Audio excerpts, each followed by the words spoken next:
the way, this was the first postmodern argument in human history.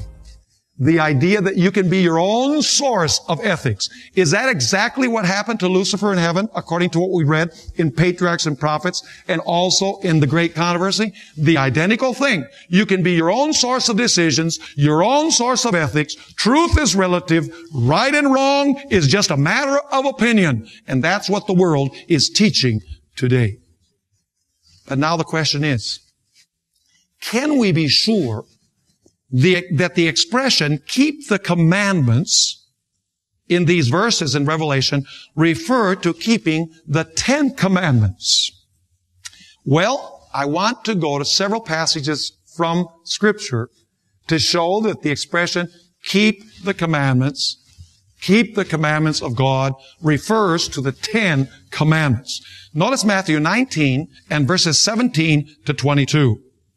Matthew 19, 17 to 22, because some people just generalize Revelation 12, 17. They say, well, God commands us, for example, to go out into all the world and preach the gospel. That's one of the commandments. That is not the commandments that are being spoken of in Revelation. The expression, keep the commandments of God, or keep the law of God, refers to the 10 commandments. Notice Matthew 19, verse 17. This is the story of the rich young ruler. So he said to him, Jesus says to this rich young ruler, why do you call me good? No one is good but one, that is, God. But if you want to enter life, keep the commandments. Is that the same expression we find in Revelation? Absolutely. Keep the commandments. He said to him, which ones?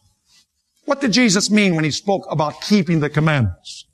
Jesus said, you shall not murder. You shall not commit adultery. You shall not steal. You shall not bear false witness.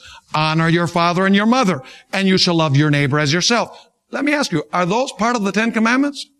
They most certainly are. So what does the expression, keep the commandments, mean? It means to keep the 10 commandments.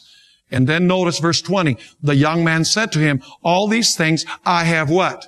There's the word again. I have kept from my youth. What do I still lack?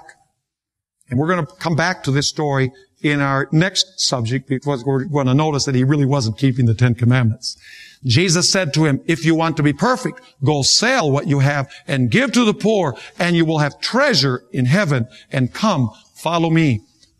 But when the young man heard that saying, he went away sorrowful, for he had great possessions.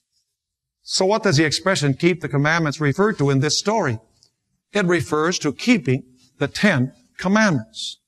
By the way, the word commandment is used many times in the New Testament to refer to specific commandments from the 10 commandments. Notice Luke 23 and verse 56. It's speaking about the women who, prepare the spices, and then they do something because the sun is setting. Luke 23 and verse 56.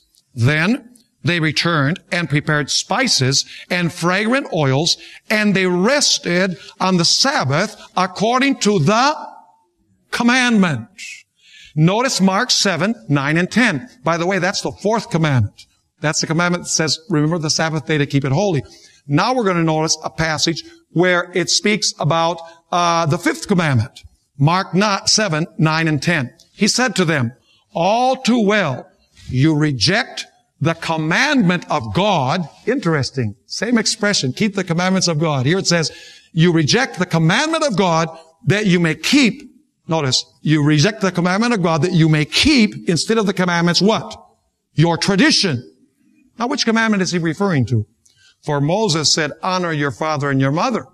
Is that one of the 10 commandments? Most certainly. And he who curses father or mother, let him be put to death. So the commandment of God here, and the word keeping, refers to the 10 commandments.